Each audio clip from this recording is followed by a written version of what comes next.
Merci, amis téléspectateurs de Amani TV. Aujourd'hui, nous allons parler d'un frère au prophète Ismaïl et il s'agit bien sûr du prophète Ishaq. Ishaq est le deuxième fils d'Ibrahim et la bonne nouvelle a été annoncée au prophète Ibrahim par les anges. Certains ont dit qu'Ibrahim avait 120 ans lorsque Ishaq est né et que Sarah avait 90 ans. Il y a également eu d'autres avis. Mais ce qui est sûr, c'est que le prophète Mohammed sallallahu alayhi wa sallam disait, en parlant de ce prophète-là, ou en parlant de lui, Al-Karim, fils de Al-Karim, fils de Al-Karim, fils de Al-Karim. Youssouf, fils de Yanqoub, fils de Ishaq, fils de Ibrahim.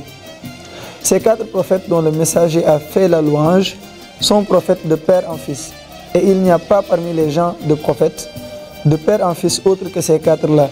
Il s'agit donc du prophète Ibrahim, du prophète Ishaq dont nous racontons l'histoire aujourd'hui, de Yanqoub et du prophète Youssouf.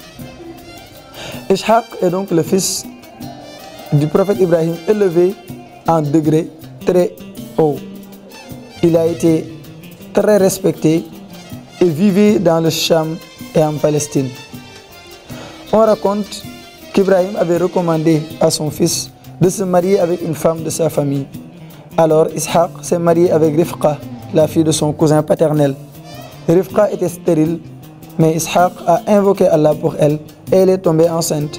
Elle a mis au monde deux garçons, donc deux jumeaux. L'un s'appelait Yanqoub et c'était lui qui deviendra prophète. On reviendra sur son histoire certainement. Il portait aussi le nom d'Israël. L'expression d'ailleurs Banu Israël en arabe signifie les descendants d'Israël et renvoie au prophète Yanqoub. Dans les textes du Saint-Coran, Ishaq paraît être la plupart du temps derrière son frère Ismaïl. Que la bénédiction d'Allah soit sur eux. Une des leçons qu'on pourrait tirer en tout cas de son histoire, même s'il n'est pas beaucoup raconté, est celle de la confiance à la volonté divine.